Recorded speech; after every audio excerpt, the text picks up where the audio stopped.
नमस्कार, आप सभी का बहुत बहुत स्वागत। आप देख रहे हैं आपका अपना चैनल न्यूज वर्ल्ड इंडिया और आपके साथ मैं अतुल अग्रवाल हूं। शुरुआत हेडलाइंस के साथ। सुप्रीम कोर्ट की संसद को सलाह, छोटी बच्चियों से बलात्कार रोकने के लिए बने कठोरतम सजा का सख्त कानून। पाकिस्तान ने पठानकोट हमले की जांच के लिए गठित की टीम, आईएसआई और सेना समेत दूसरी एजेंसियां भी शामिल। गुजरांवाला, झेलम और बहावलपुर समेत देश के कई हिस्सों से गिरफ्तारियां। दुश्मन को जैसे को तैसा के अंदाज में देंगे जवाब, बोले रक्षा मंत्री मनोहर पर्रिकर। तो एनएसए अजीत डोभाल बोले, रद्द नहीं हुई बातचीत लेकिन पाकिस्तान के रुख से ही तय होगा भविष्य।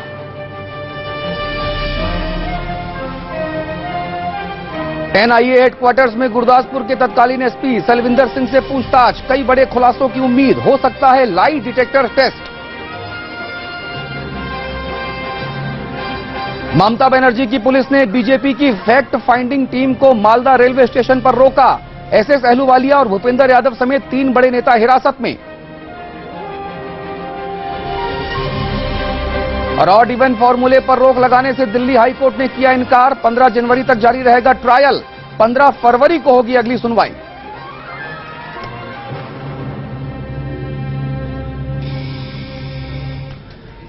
और इस वक्त सबसे बड़ी खबर, ब्रेकिंग न्यूज। पठानकोट हमले में भारत के दबाव का असर पाकिस्तानी हुकूमत पर अब दिखने लगा है। इस सिलसिले में पाकिस्तानी खुफिया एजेंसी के अधिकारियों और सुरक्षा बलों की साझा रेड में कई लोग गिरफ्तार किए गए हैं। ये जो छापे हैं ये बहावलपुर, झेलम और गुजरांवाला में कई जगहों पर मारे गए हैं। ये लोग किसी न किसी तरीके से इस हमले से जुड़े हुए हैं, मगर एजेंसियां अभी इस बात की पुख्ता तफ्तीश कर रही हैं कि पठानकोट तक आतंकवादियों के पहुंचने और एयरबेस पर हमले में इनकी भूमिका कितनी थी। पाकिस्तानी एजेंसियों की ये रेड भारत की तरफ से दिए गए सबूतों के आधार पर कंडक्ट की गई है। इनमें कुछ फोन नंबर, आवाजों के सैंपल्स और पाकिस्तानी मार्का जूते, कपड़े वगैरह शामिल हैं। साथ ही भारत ने पाकिस्तान से हमले के मास्टरमाइंड और हैंडलर्स पर सख्त कार्रवाई की भी मांग की है। तो इस वक्त की बड़ी खबर हम आपको बता रहे हैं कि भारत का जो कूटनीतिक दबाव है वो रंग लाया है और पाकिस्तान की जो खुफिया एजेंसी है उसने बहावलपुर, झेलम और गुजरांवाला में कई जगहों पर छापेमारी की है।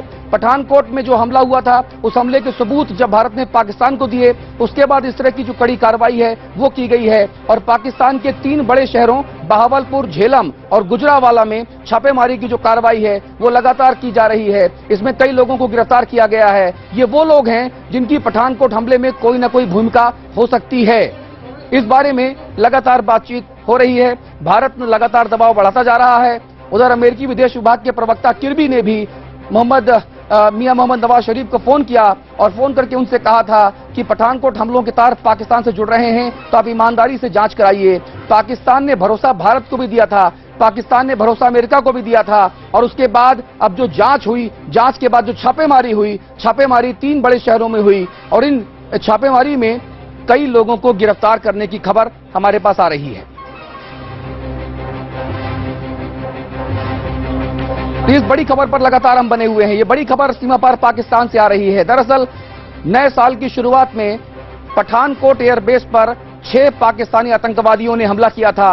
ये 6 पाकिस्तानी जो आतंकवादी हैं ये पाकिस्तान में बना हुआ सामान पहने हुए थे, पाकिस्तान का गोला बारूद लिए हुए थे, पाकिस्तान में बने हुए एपकॉट कंपनी के जूते पहने हुए थे। और जब इन पाकिस्तानियों को हलाक किया गया, आतंकवादियों को मार गिराया गया, उसके बाद जो सबूत भारत ने पाकिस्तान को सौंपे, उसके बाद कूटनीतिक दबाव बनाया और उस दबाव का नतीजा यह है कि बहावलपुर, झेलम और गुजरांवाला में छापेमारी हुई है। दीपक खजूरिया हमारे संवाददाता जुड़ गए हमारे साथ। दीपक, क्या अपडेट आ रहा है सीमा पर पाकिस्तान से? जो अभी खबर आ रही है उसके मुताबिक पाकिस्तान ने जिस तरह से लगातार पाकिस्तान अभी प्रधानमंत्री ने भी पाकिस्तान के कहा है कि अगर भारत उनको सबूत सौंपेगा तो वो पूरी तरह से इसके बारे में कार्रवाई करेंगे। हालांकि इस पे अभी पुख्ता जानकारी नहीं है, मगर जो जानकारी निकल कर आ रही है, पाकिस्तान ने गुजरांवाला, बहावलपुर और कुछ और इलाकों से पाकिस्तान ने कुछ संदिग्ध पकड़े हैं जिन पे ये शक हो सकता है कि वो भारत में जो पठानकोट एयरबेस पे हमला हुआ था उसमें उनकी जो है उसमें शामिल रहे होंगे या कहीं ना कहीं उस षड्यंत्र में वो शामिल होंगे और उनको पूछताछ के लिए उठाया गया है। फिलहाल ये जो जानकारी आ रही है, मगर ये पहली कार्रवाई पाकिस्तान ने अपनी धरती पर जो भारत के सबूतों के आधार पर की है। दीपक, मुझे बताइए, जो लोग गिरफ्तार हुए हैं उनके बारे में क्या कोई जानकारी सीमा पार से छन छन के आ रही है कि जिन लोगों को पकड़ा गया है वो लोग कौन है, वो किन आतंकवादी संगठन के सदस्य हैं?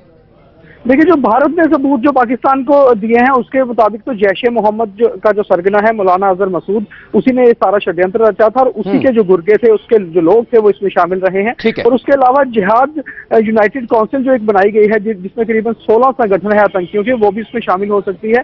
अब देखना यह है कि जो पाकिस्तान ने संदिग्ध के तौर पर लोग उठाए हैं उनसे जानकारी क्या निकलती है, और अगर वो जानकारी पुख्ता होती है तो इस बात का सबूत मिल जाएगा कि वाकई जो हमला भारत ने कहा है कि पाकिस्तान से हुआ था वहीं से हुआ था। दीपक, बहुत शुक्रिया आपका इस तमाम अपडेट के लिए। उधर भारत के भारी दबाव के बाद अब पाकिस्तान ने पठानकोट हमले की जांच के लिए एक ज्वाइंट इन्वेस्टिगेशन टीम यानी JIT बनाने का आदेश दिया है।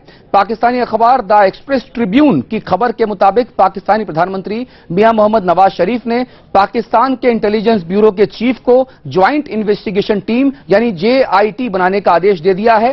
दरअसल कुछ दिनों पहले पाकिस्तानी प्रधानमंत्री नवाज शरीफ की अध्यक्षता में इस्लामाबाद में हुई एक उच्च स्तरीय बैठक में JIT बनाने को लेकर फैसला किया गया था। ज्वाइंट इन्वेस्टिगेशन टीम में पाकिस्तानी IB के अलावा ISI और मिलिट्री इंटेलिजेंस के सदस्य भी शामिल होंगे। पाकिस्तान की यह JIT भारत द्वारा सौंपे गए सबूतों के आधार पर पठानकोट हमले के पाकिस्तानी कनेक्शन की जांच पड़ताल करेगी। इस बीच 15 जनवरी को प्रस्तावित भारत और पाकिस्तान के विदेश सचिव की जो बातचीत है उस पर अभी तक सस्पेंस बना हुआ है। तो पठानकोट एयरबेस पर हुए आतंकवादी हमले के बारे में रक्षा मंत्री मनोहर पर्रिकर ने आज तीखे शब्दों में कहा कि जिन्होंने हमें नुकसान पहुंचाया है अब उन्हें भी दर्द महसूस करना होगा और उसके लिए वक्त और जगह भी हम ही तय करेंगे। रक्षा मंत्री मनोहर पर्रिकर ने एक सेमिनार में बोलते हुए कहा कि जब तक दुश्मन को बराबर का दर्द नहीं दिया जाएगा वो हमें और हमारे देश को इसी तरह दर्द आगे भी देता रहेगा। गौरतलब है कि इसी महीने की शुरुआत में पठानकोट एयरबेस पर पाकिस्तान के बहावलपुर से आए 6 आतंकवादियों ने हमला किया था। इसमें हमारे 7 जाबाज जवान शहीद हो गए थे जबकि सभी आतंकवादियों को मार गिराया गया था। तफ्तीश में पता चला था कि ये सभी आतंकवादी पाकिस्तान स्थित आतंकवादी संगठन जैश ए मोहम्मद के थे। जैश के हैंडलर्स लगातार सैटेलाइट फोन के जरिए इन आतंकवादियों को निर्देश दे रहे थे। आतंकवादियों के कब्जे से बरामद हथियार और गोला बारूद भी पाकिस्तान में बना हुआ पाया गया था। भारत विरोधी ताकतों को पर्रिकर की चेतावनी जो आई है सामने, उसके जो मायने हैं ये मायने साफ हो जाते हैं कि अब भारत सरकार ने इस पूरे मामले में बेहद तीखा, बेहद कड़ा रुख अख्तियार कर लिया है। तो 15 जनवरी को भारत और पाकिस्तान के विदेश सचिव बातचीत करेंगे या फिर नहीं करेंगे, इस सवाल पर फिलहाल सस्पेंस बना हुआ है। हालांकि अखबार दैनिक भास्कर में छपी खबर के मुताबिक प्रस्तावित बातचीत रद्द की जा चुकी है। राष्ट्रीय सुरक्षा सलाहकार अजीत डोभाल ने भारत पाकिस्तान के बीच बातचीत रद्द होने की बात से इनकार किया है। इससे पहले एक अखबार ने उनके एक इंटरव्यू के हवाले से दावा किया कि डोभाल ने पठानकोट हमले की साजिश रचने वालों के खिलाफ ठोस कार्रवाई होने तक विदेश सचिव स्तर की बातचीत से इनकार कर दिया है। अखबार के मुताबिक डोभाल ने कहा कि अब जब तक पाकिस्तान पठानकोट के गुनहगारों पर कड़ी कार्रवाई नहीं करेगा और भारत उस एक्शन से संतुष्ट नहीं होगा तब तक कोई शांति वार्ता नहीं करेंगे। इसी के तहत भारत ने 15 जनवरी को लाहौर में होने वाली इंडो पाक सेक्रेटरी लेवल मीट भी कैंसिल कर दी है। अब एक्शन से पहले कोई बात नहीं। हालांकि NSA ने इंटरव्यू के दौरान ऐसी कोई बात कहने से इनकार किया, जिसके बाद अखबार ने डोभाल का एक ऑडियो क्लिप जारी किया जिसमें डोभाल पाकिस्तान को ठोस कार्रवाई करने की शर्त तो रख रहे हैं लेकिन साफ तौर पर यह नहीं कहा कि 15 जनवरी की प्रस्तावित बातचीत रद्द कर दी गई है। 15 जनवरी को जो इंडो पाक फॉरेन सेक्रेटरी मीट्स होनी थी तो उसको लेके अभी के कंडीशंस के हिसाब से आपके हिसाब से क्या लगता है? वो नहीं, अभी के कंडीशन के अंदर में कुछ नहीं है। अभी का कंडीशन यह है कि हमने उनसे कहा कि आप क्या क्या करें जी, और उन्होंने आश्वासन दिया कि हम करेंगे।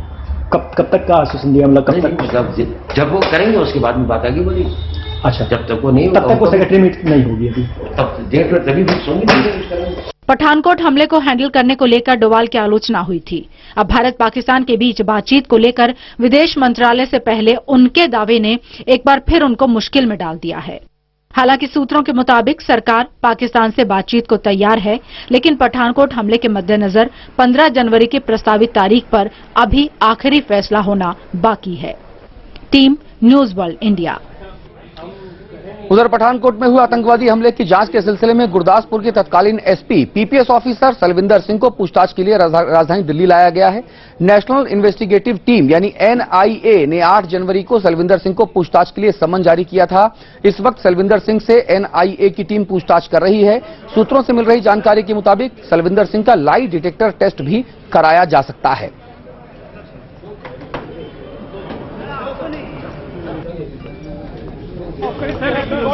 खबरों में आगे बढ़ते हैं। शिवसेना ने अपने मुखपत्र सामना के संपादकीय में केंद्र सरकार पर सीधा हल्ला बोला है। संपादकीय में पठानकोट हमले के बाद कोई कड़ी कार्रवाई न करने पर सरकार की तीखी आलोचना की गई है। शिवसेना ने सरकार को नसीहत देते हुए लिखा है कि रूस, फ्रांस, अमेरिका और इंग्लैंड जैसे देश अपनी जड़ों पर हमला करने वालों को कड़ा सबक सिखाते हैं, तो हम ऐसा क्यों नहीं कर सकते। सामना के संपादकीय में उम्मीद जताई गई है कि पठानकोट हमले के बाद केंद्र सरकार की सहनशीलता का विस्फोट हो जाना चाहिए था और उस विस्फोट में जैश ए मोहम्मद जैसे दुश्मनों के चीथड़े उड़ जाने चाहिए थे।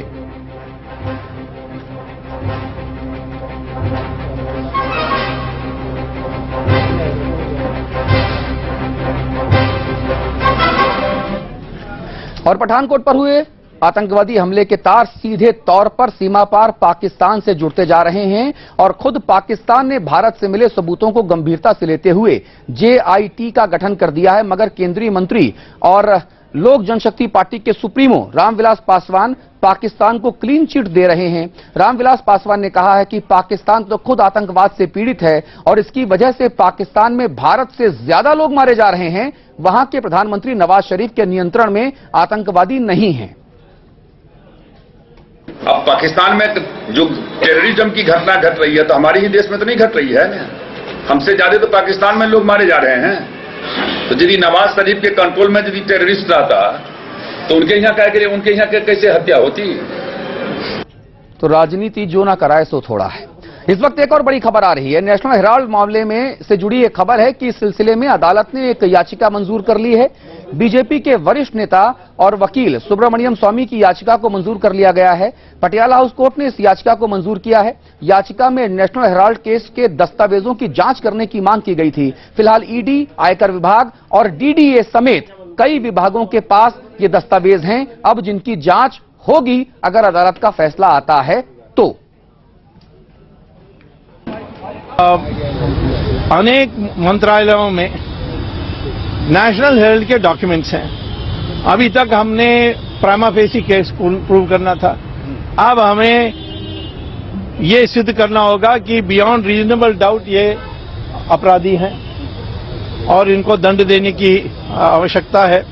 तो उसके लिए जो डॉक्यूमेंट्स हैं सरकार के पास, जैसे डीडीए के पास है, जैसे इनकम टैक्स के पास है, जैसे रजिस्ट्रार ऑफ कंपनीज के पास है, जैसे फाइनेंस मिनिस्ट्री के पास है, जैसे मिनिस्ट्री ऑफ कॉर्पोरेट अफेयर्स के पास है, ये सारे डॉक्यूमेंट्स को समन करने के लिए आप जारी करिए समन्स, ताकि मैं इन मिनिस्ट्रीज को जाकर ये सब डॉक्यूमेंट्स मंगवा सकता हूं। तो उस पर उन्होंने ऑर्डर्स समन्स इशू करने के लिए। उधर दिल्ली हाईकोर्ट ने ऑड इवन फार्मूले पर रोक लगाने से साफ तौर पर इनकार कर दिया है। अगली सुनवाई 15 फरवरी को होगी। हालांकि अदालत ने दिल्ली सरकार से कहा है कि अगर भविष्य में वो इस स्कीम को जारी रखना चाहती है तो उसे लोगों के सवालों पर गौर करना चाहिए। दिल्ली में 15 जनवरी तक ऑड इवन फार्मूला बेरोक टोक जारी रहेगा। हाईकोर्ट की चीफ जस्टिस जी रोहिणी और जस्टिस जयंत नाथ की बेंच ने इस पर रोक लगाने से इनकार कर दिया।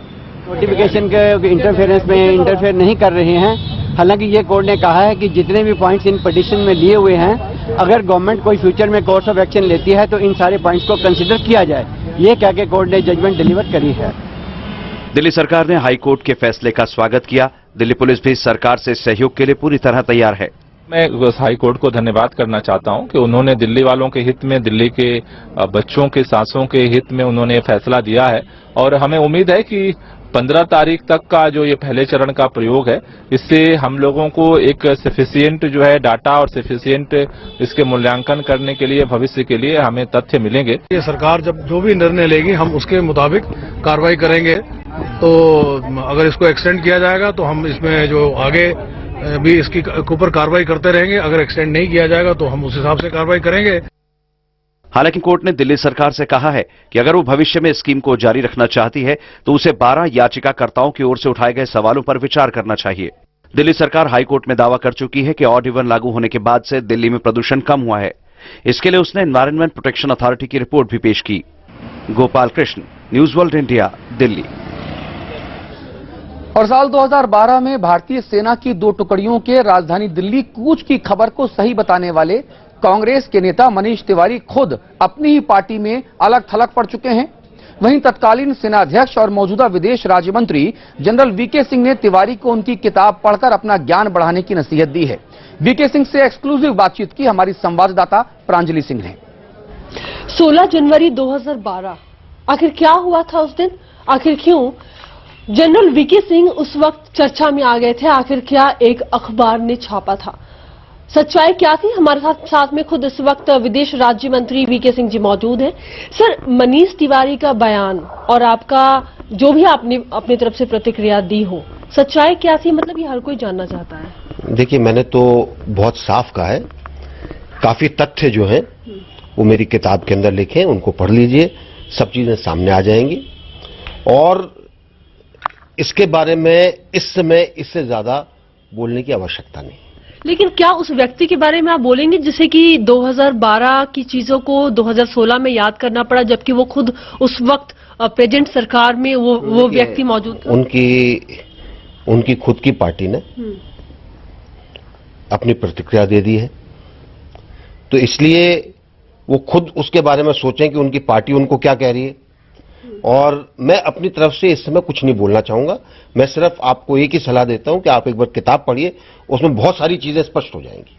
तो हमें और रुकना पड़ेगा या फिर हमें भी आप यही सलाह देंगे, या फिर कुछ दिनों के बाद आप सामने आएंगे और बताएंगे कि आखिर ये कंट्रोवर्सी क्या थी? इसीलिए मैंने कहा ना कि उस किताब में बहुत स्पष्ट तरीके से मैंने लिखा है कि कौन कौन उसके अंदर था। और अगर आप उसको देखेंगे उन चैप्टर्स को, तो अपने आप सब चीजें आईने की तरह साफ हो जाएंगी। मनीष तिवारी का साथ खुद कांग्रेस ने छोड़ दिया है, हालांकि उन्होंने सवाल उठाया। आप उस वक्त भी मौजूद थे और आप इस वक्त भी मौजूद हैं, जिम्मेदारियां केवल बदल गई हैं। ऐसे लोग जो इस तरीके की कंट्रोवर्शियल बयान देते हैं या फिर कुछ लोगों पर उंगली उठाना चाहते हैं, क्या मकसद आप देखते हैं? देखिए, उनकी पार्टी ने तो साफ कर दिया ना। तो उनकी पार्टी ने साफ बताया कि क्या उनकी एक तरीके से स्टेचर कहां पर है उनका, ठीक है। और सिर्फ एक नेता ने उनका शायद साथ दिया है, जो खुद विवाद के घेरे में पाकिस्तान में जाकर उन्होंने क्या कहा। तो इसलिए इस समय मेरी कोई प्रतिक्रिया नहीं है। मैं सिर्फ यही आपको सलाह देता हूं, एक बार किताब पढ़िए, किताब पढ़ने के बाद मेरे पास आइएगा। सर, आखिरी सवाल आपसे, मैं ज्यादा वक्त आपका नहीं लूंगी। क्या, क्योंकि जब इन चीजों को जब देखा जाए तो एक बात दिमाग में आती है कि क्या सचमुच कुछ कम्युनिकेशन गैप गवर्नमेंट और सेना के बीच में ये परंपरा क्या कभी शुरुआत हुई थी? क्या ये चलती आई है और क्या ऐसा होता है? क्योंकि आप बहुत नजदीक रहे हैं, इसलिए ये सवाल मैं आपसे कर रही हूं। देखिए, कोई कम्युनिकेशन गैप नहीं है, कुछ नहीं है। और इसीलिए जो कांग्रेस के वरिष्ठ नेता हैं, और उस समय भी उन्होंने कहा था, और खासकर उस समय जो हमारे रक्षा मंत्री थे उन्होंने भी यही कहा था। तो इसलिए कम्युनिकेशन गैप नहीं है, लेकिन कुछ लोगों की कुछ करने की आदत होती है। इसलिए मैंने आपको कहा एक बार किताब पढ़िए, उसमें बहुत कुछ। उन्होंने भी सलाह दी है कि वो जब किताब लिखेंगे तो आपको भी पढ़ना पड़ेगा। नहीं, मैं अब पढ़ूं चाहे नहीं पढ़ूं, मैंने तो उनके ऊपर कोई विवाद नहीं किया है, ठीक है। उन्होंने विवादित बयान दिया है तो उनको पढ़ने दीजिए, और उसके बाद अगर उनको कोई शक होता है तो मेरे पास आ सकते हैं। बहुत बहुत शुक्रिया सर हमसे बातचीत करने के लिए। तो सीधे मनीष तिवारी के लिए जनरल साहब ने यही शब्द इस्तेमाल किया है कि जो उनकी समझ में आए वो कर सकते हैं, लेकिन फिलहाल अभी इस मामले पर ये कुछ भी बोलने से सर बच रहे हैं। लेकिन जरूर ये कहा है कि आने वाला वक्त तो बताएगा। इसके साथ ही किताब में भी कुछ पन्ने दर्ज हैं जो कि तमाम चीजों से पर्दा हटा सकते हैं। कैमरा पर्सन यशपाल के साथ Pranjali Singh, news world India, Delhi. खबर पश्चिम बंगाल से है, जहां मालदा जा रहे भारतीय जनता पार्टी की 3 सदस्यीय फैक्ट फाइंडिंग कमेटी को पश्चिम बंगाल पुलिस ने मालदा रेलवे स्टेशन पर ही हिरासत में ले लिया। ममता बनर्जी की अगुवाई वाली राज्य सरकार ने दलील दी है कि बीजेपी के तीनों सांसदों के कलियाचक पहुंचने से कानून व्यवस्था की स्थिति बिगड़ सकती थी। हालांकि खबर यह भी मिल रही है कि 18 जनवरी को केंद्रीय गृह मंत्री श्री राजनाथ सिंह का मालदा दौरा हो सकता है। बीजेपी महासचिव श्री भूपेंद्र यादव, दार्जिलिंग से सांसद श्री एसएस अहलुवालिया और retired DGP Shri Vishnu Dayal Ram Malda station पर उतरे ही थे कि पुलिस ने उन्हें बाहर निकलने से रोक दिया। 1 घंटे में जो हमने बात करी है, जो जाना है, जो परिस्थिति को जाना है, सारी रिपोर्ट केंद्रीय नेतृत्व को बताएंगे और फिर आगे की रणनीति तय करेंगे। Due to the pressure of the state government, the district administration said 144 is promulgated, you cannot go to that area. We said that we are law-abiding citizen, we are all the 3 senior MPs, and we are not here to incite or instigate anybody, but we are here to console people and to give them, restore the confidence. दरअसल BJP अध्यक्ष ने मालदा के कलियाचक में हुई हिंसा की जांच के लिए 3 सदस्यीय कमेटी बनाई थी, जिसको लेकर विरोधी बीजेपी पर निशाना साध रहे हैं। भारतीय जनता पार्टी का जो दल था, वेस्ट बंगाल सरकार के द्वारा उसे रोककर वापस भेजा गया, तो मैं समझता हूं कि शांति व्यवस्था कायम करने के हित में था, वो ठीक किया। भारतीय जनता पार्टी कोई ऐसा मौका हाथ से जाने नहीं देना चाहती है जिससे वो सांप्रदायिक ध्रुवीकरण कर सके, क्योंकि पश्चिम बंगाल में चुनाव है, उत्तर प्रदेश में चुनाव है, दोनों जगह उनकी यही कोशिश होगी कि आने वाले चुनाव से पहले धार्मिक उन्माद पैदा किया जाए। पिछली 3 जनवरी को कलियाचक में करीब 2.5 लाख लोग सड़कों पर उतर आए थे। ये रैली मुस्लिम संगठन इदारा-ए शरिया ने हिंदू महासभा के नेता कमलेश तिवारी के एक बयान के विरोध में बुलाई थी। भीड़ ने कलियाचक थाने को आग लगा दी थी और सुरक्षा बलों की गाड़ियां फूंक डाली थी। Team news world India. एक तरफ भारतीय जनता पार्टी के नेता श्री सुब्रमण्यम स्वामी राम मंदिर निर्माण को इसी साल शुरू करने का दावा कर रहे हैं, तो मोदी सरकार में मंत्री और एलजेपी सुप्रीमो रामविलास पासवान की अगर माने तो केंद्र सरकार या बीजेपी का इस मामले से कुछ भी लेना देना नहीं है।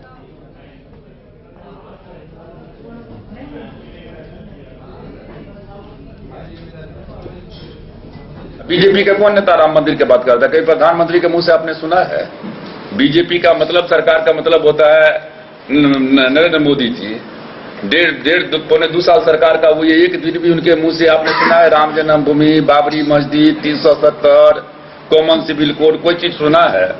एक ही मुद्दा है डेवलपमेंट। बाकी अब है अपना लोग हैं, वकील हैं, आप सुब्रमण्यम स्वामी वकील हैं तो अपना लड़ रहे हैं, वकील में लड़ रहे हैं। कोई साधु बाबा है, कोई मौलाना है, तो अपना सब अपना बोल रहा है, तो उसमें क्या करेगी सरकार? तभी तो सवाल उठ रहे हैं कि जिन मुद्दों पर आप चुनाव लड़े, जिन मुद्दों पर आपने घोषणा पत्र में जिन मुद्दों को लिखा और आपको वोट मिले और आपने सरकार बनाई, उन सारे मुद्दों को आपने तिलांजलि क्यों दे दी? तभी तो सवाल उठ रहे हैं। रामविलास पासवान जो कह रहे हैं उसी बात को आगे बढ़ाते हुए ये बात मैंने कही आपसे। उधर एमसीडी के तीनों मेयरों ने राजधानी दिल्ली के मुख्यमंत्री केजरीवाल के घर के बाहर प्रदर्शन किया। वहीं प्रदर्शन के दौरान बड़ी संख्या में भारतीय जनता पार्टी के पार्षदों ने भी साथ दिया। कर्मचारियों की मांग है कि चौथे फाइनेंस कमीशन के रिकमेंडेशंस को तुरंत लागू कर दिया जाए। मिस्टर इंडिया,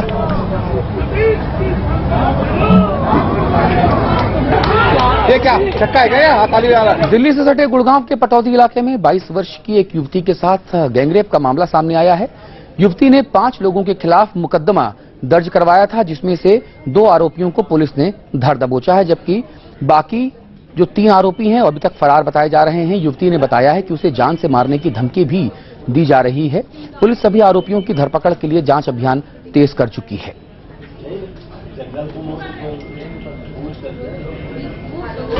लेकिन नौकरियों को और रोजगार की जरूरत के लिए जो नौजवान हैं वो मारे फिरते हैं और उनको रोजगार मिलता नहीं है, और उनकी ये जो असुरक्षा है, ये जो संकट है उनके सामने, उसका नाजायज फायदा उठाते हैं कई तरह के गिरोह जो हैं।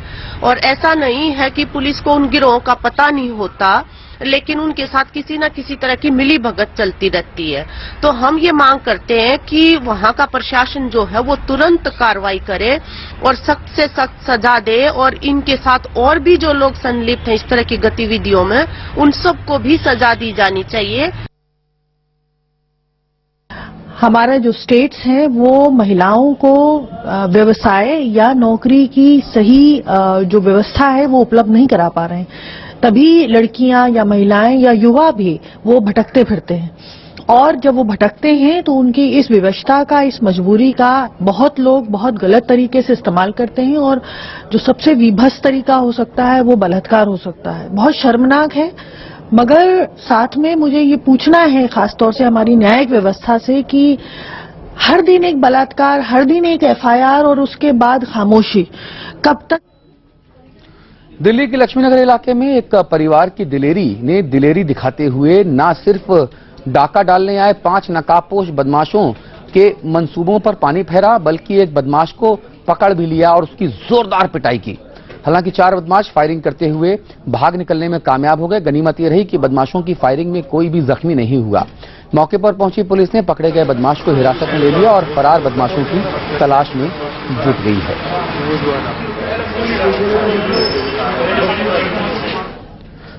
खबर हरियाणा से। हरियाणा के अंबाला में नेशनल हाईवे पर बस पलटने से एक बड़ा हादसा हुआ, जिसमें एक यात्री की मौत हो गई है, जबकि करीब 15 जो यात्री हैं वो बुरी तरह से जख्मी हैं।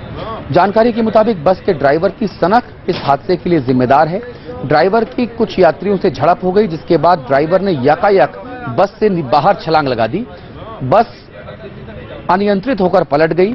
फिलहाल बस के ड्राइवर की तलाश की जा रही है। इस हादसे की जानकारी मिलते ही हरियाणा के कैबिनेट मंत्री अनिल विज ने कहा है कि घायलों की हर संभव मदद की जाएगी।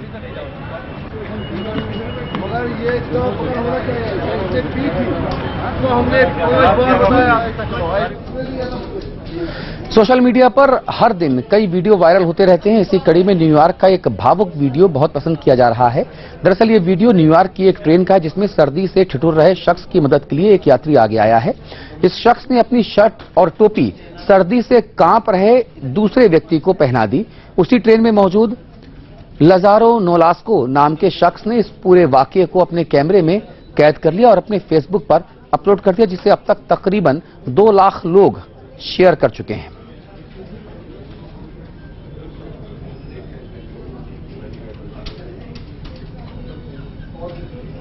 बांग्लादेश की राजधानी ढाका में आखिरी मुंजात के लिए जाने वाले श्रद्धालुओं की तस्वीर जो है वो हम आपको दिखा रहे हैं। दरअसल देखिए आप, बीच में एक ट्रेन है और ट्रेन के ऊपर लोग इस तरह से सवार हैं कि ट्रेन दिखाई ही नहीं पड़ रही है। ये पूरा नजारा मधुमक्खी के छत्ते के जैसा लग रहा है।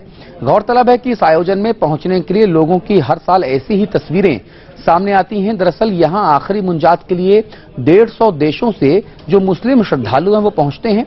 इन दोनों दुनिया की दूसरी सबसे बड़ी लोगों की भीड़ यहां इकट्ठा है, ऐसे दावे किए जा रहे हैं।